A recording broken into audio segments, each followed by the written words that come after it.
오늘 우리에게 주신 하나님의 말씀 마태복음 2장 19절에서부터 마지막 절 23절까지는 우리가 아주 잘 알고 있는 내용입니다. 매우 간단합니다.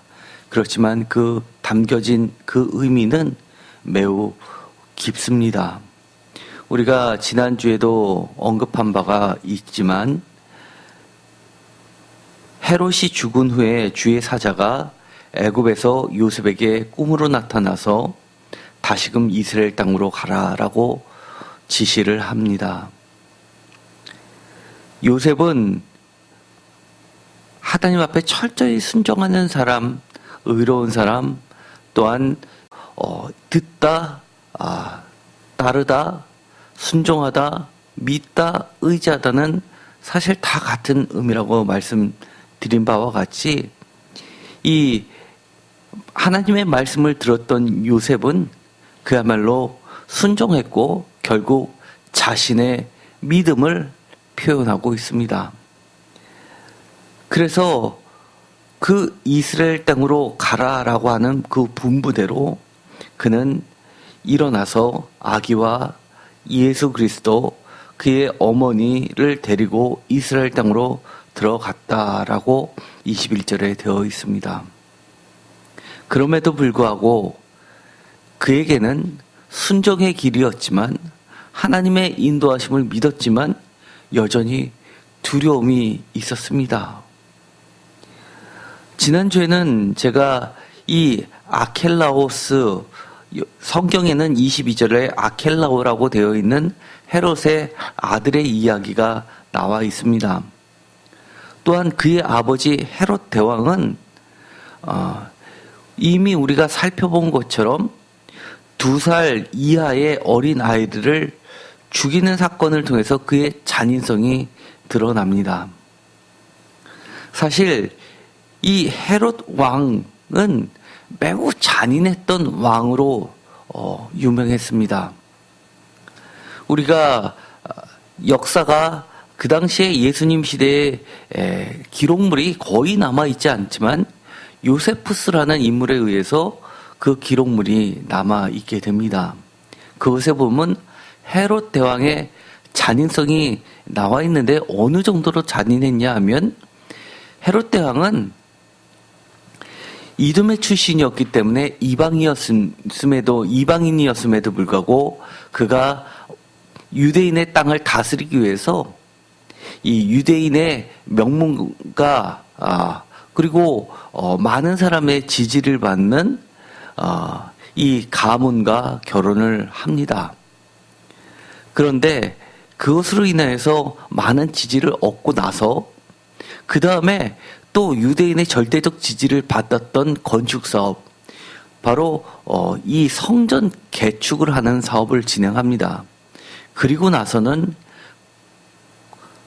뒤도 돌아보지 않고 이 부인과 그의 아들들을 죽여버립니다. 그 당시에는 많은 아들들과 많은 부인들이 있었고 그 부인들은 한마디로 이야기해서 사랑에 근거한 것이 아니라 여러 가지 정치적 목적에서 자신의 외헌을 넓히는 도구로 사용했던 결혼제도라는 것을 통해서 자신의 약점을 가리는 것으로만 사용했습니다. 그리고 나서 자신의 왕권을 강력히 구축하기 위해서 이 부인을 죽이고 그의 아들들도 죽이게 됩니다. 뿐만 아니라 어느 정도로 잔인했냐 하면 자신이 죽기 전에 유언을 하게 됩니다. 많은 사람들이 자기를 욕하는 것을 알고 있었기 때문에 자신을 슬퍼하게 만들기 위해서 유대인의 많은 사람들을 죽이라고 명령을 내리고 유언을 내리고 자신은 죽게 됩니다. 그런데도 불구하고 그 명령은 지켜지지 않게 됩니다. 억지로라도 사람들이 애곡하게 하면서 자기 중심적으로 살았던 왕이 바로 헤롯 대왕입니다. 그래서 이 헤롯 대왕을 보면서 로마 황제는 그의 헤롯 대왕의 아들이 다시 한번 이 유대 지방을 다스리는 것보다는 황제의 돼지가 차라리 다스리는 게 낫다라고 하는 유명한 말을 남깁니다. 왜냐하면 이 아들이 헬라어로는 휘오스입니다. 돼지는 휘오스입니다. 외국인이 발음하기에는 거의 동일하게 들리지만 철자 하나가 틀리면 그야말로 모음 하나가 틀린 매우 구분하기 어려운 비슷한 발음을 가진 두 단어입니다. 아들과 돼지가 그렇습니다. 그래서 이 로마 황제는 그 정도로 이 헤롯 대왕의 잔인성을 알고 있었습니다. 그럼에도 불구하고 자신에게 절대적으로 충성하고 그가 부과한 세금들을 어김없이 바치기 때문에 그를 살려두었던 겁니다. 뿐만 아니라 그의 아들, 많은 아들이 죽고 나서 그가 죽은 이후에 4명의 아들이 그 지역을 헤롯 대왕이 다스리던 지역을 쪼개서 나눠 갖게 됩니다. 그 중에서 아켈라오가 유대 지방을 다스리게 됩니다. 그런데 이 아켈라오도 이 헤롯 대왕 못지않게 잔인했습니다. 그 잔인성이 너무나 파다했기 때문에 유대인들은 로마 황제에게 사절단을 보내서 아켈라오가 왕이 돼서는 안 된다라고 탄원까지 했을 정도입니다. 그러나 아켈라오는 로마 황제를 찾아가서 절대 충성을 맹세하고 그에게 뇌물을 주고 그가 부과하는 어떠한 세금도 다 감당하겠다라는 그런 약조를 하고 왕은 아니지만 분봉왕이라는 그 밑에 단계의 왕권을 가지고 돌아옵니다. 그리고 나서는 돌아오는 길에 이 순례자들, 예루살렘으로 온 순례자들을 대낮에 말과 병기들 끌고 들어가서 무려 3,000명이나 죽이는 사태가 발생합니다. 그래서 그것으로 인해서 많은 이 바리새인들이 그리고 유대의 지도자들이 대거 다시 로마 황제에게 탄원을 하게 됩니다.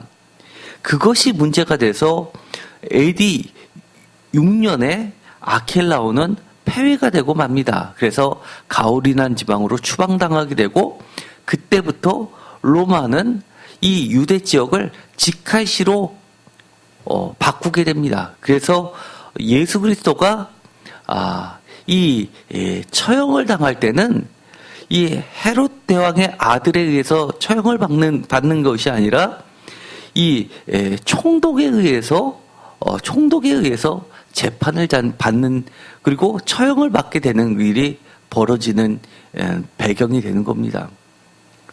예수님이 살던 이 시대 태어나서부터 그리고 성장할 때까지 이 유대 지역은 그야말로 겉으로는 평화스럽게 보일지 몰라도 그 땅은 그야말로 악이 팽배했던 시대입니다.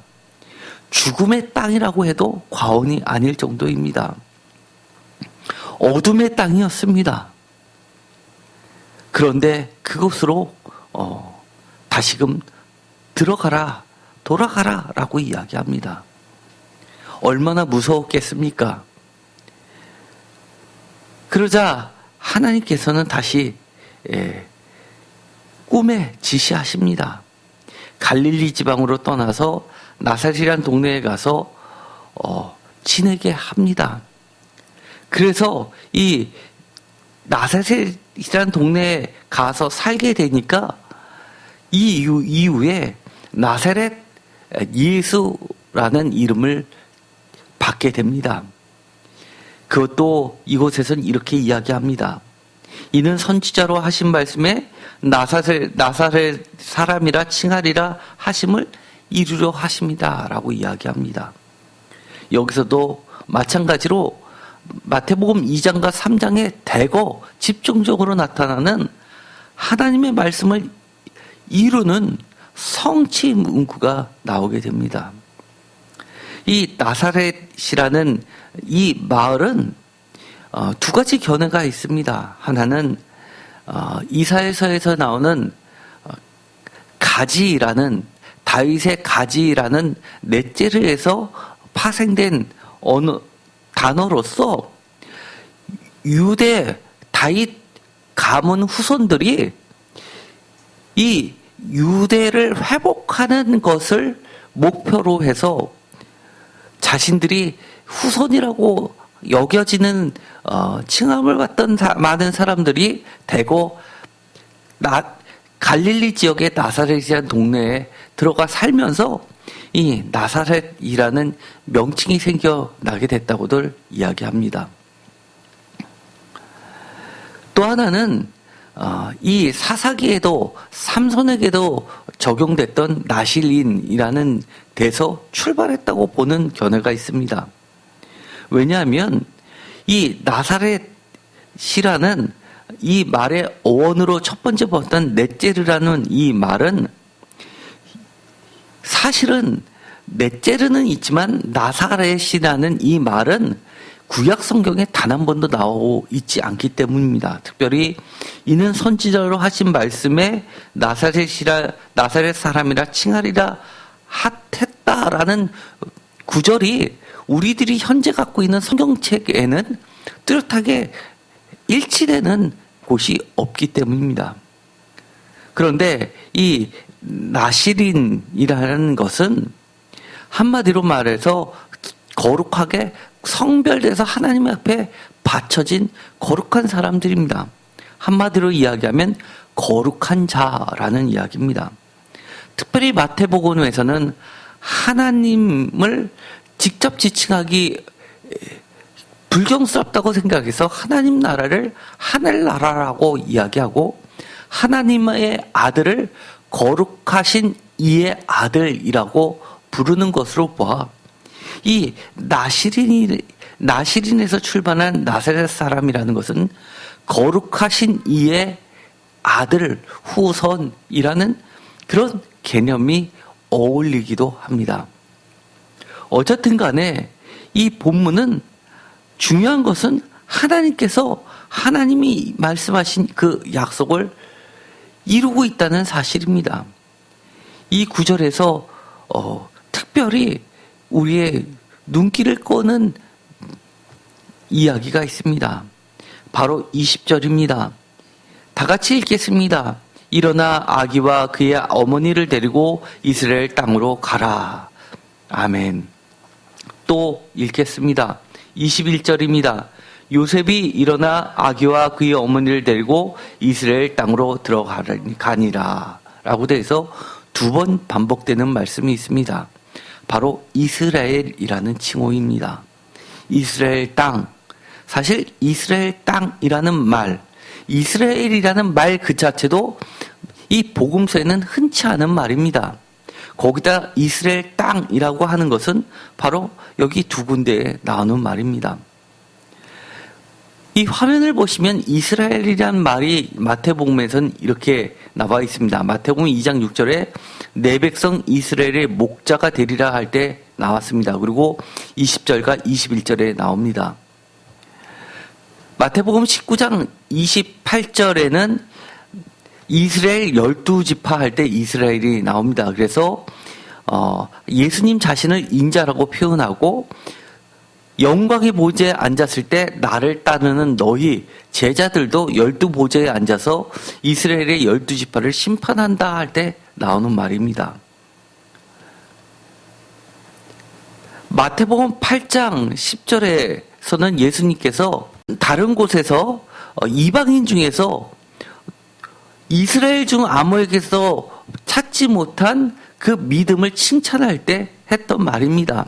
마태복음 9장 33절에는 이스라엘 가운데서 이런 일을 본 적이 없다라고 이야기도 합니다. 그리고 마태복음 10장 6절에서는 이스라엘 집에 잃어버린 양에게로 먼저 가라라고 이야기를 합니다.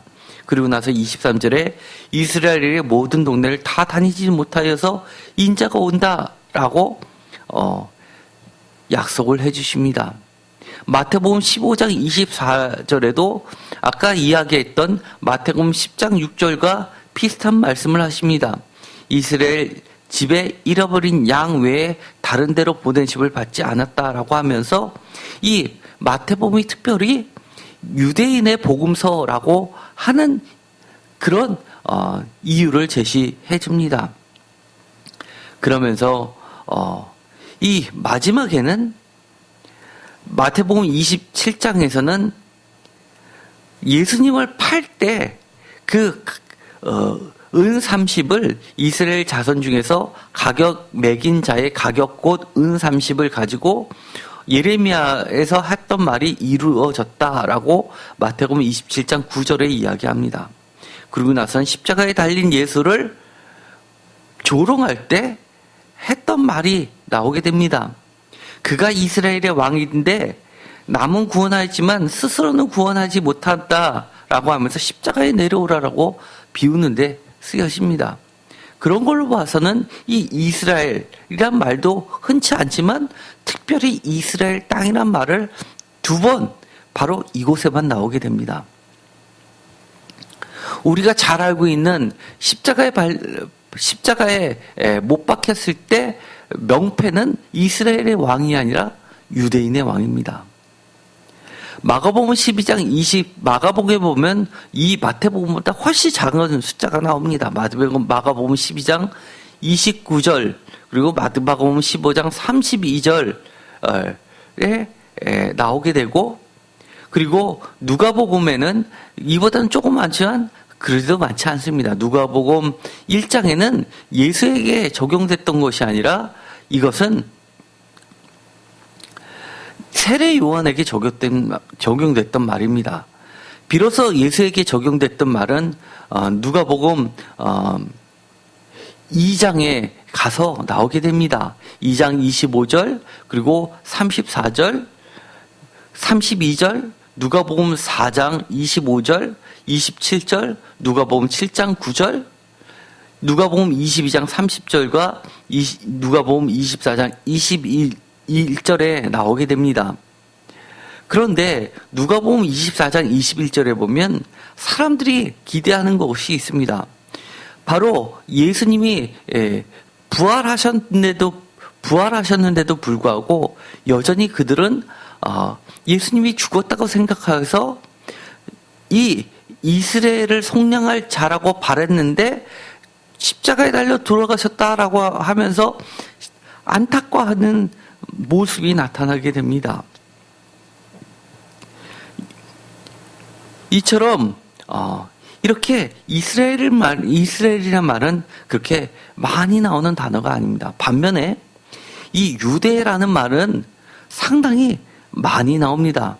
마태복음에 15번, 마가복음에 10번, 누가복음에 17번, 요한복음에 무려 74회나 나와서 이 요한복음 특별히 이 유대 사람들이 회당 운동으로 인하여서 그 전에는 그리스도 교가 유대와 완전히 분리되지 않은 상태에 머물러 있다가 AD 90년 이후에 이 유대교로부터 완전히 분리해 나가는 과정 속에서 유대인들과 항상 대립하는 과정에 치열했을 때를 배경으로 하고 있기 때문에 이 요한복음에서는 특별히 이 유대라고 지칭할 때는 매우 적대적으로 나오게 됩니다.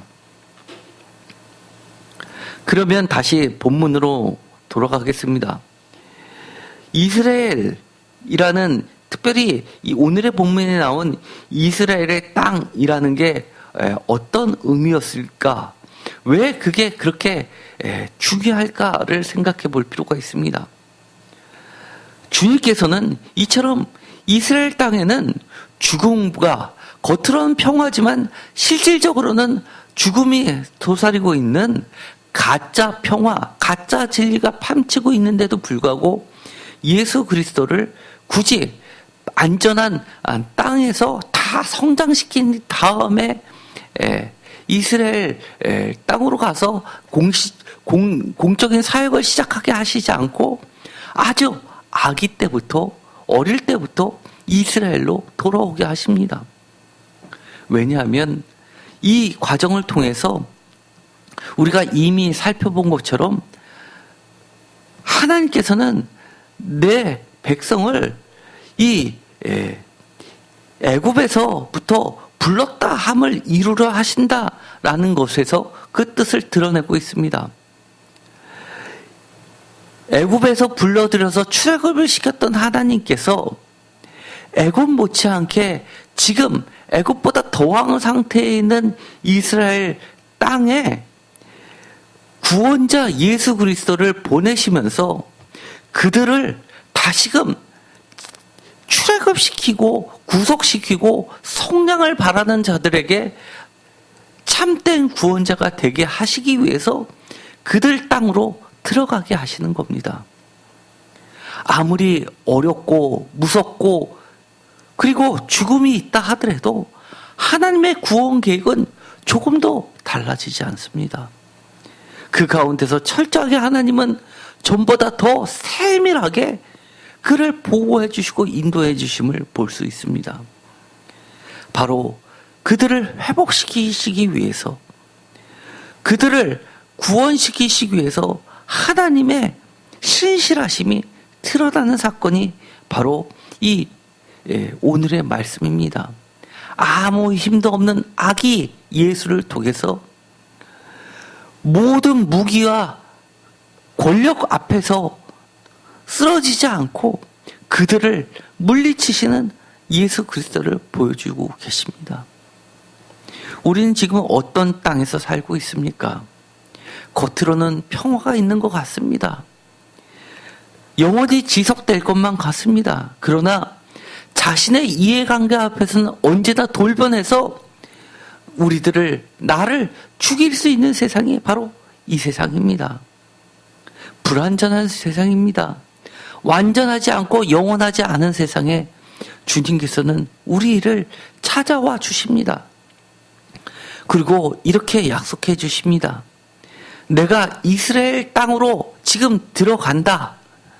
그리고 오셨고 또 다시 오실 주님이 이렇게 말씀해 주시는 겁니다.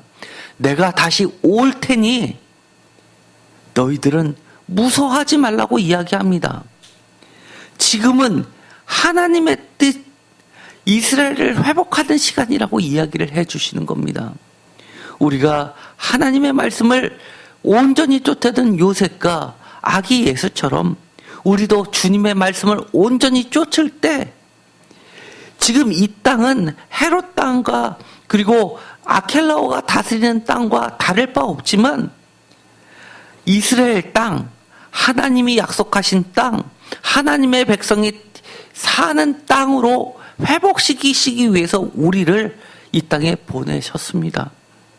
우리도 예수님처럼 요셉처럼 이 약속의 땅에서 하나님 나라를 펼치기 위해서 우리가 두렵지만 하나님의 인도하심을 믿고 하나님의 말씀대로 나아가고 있는 겁니다.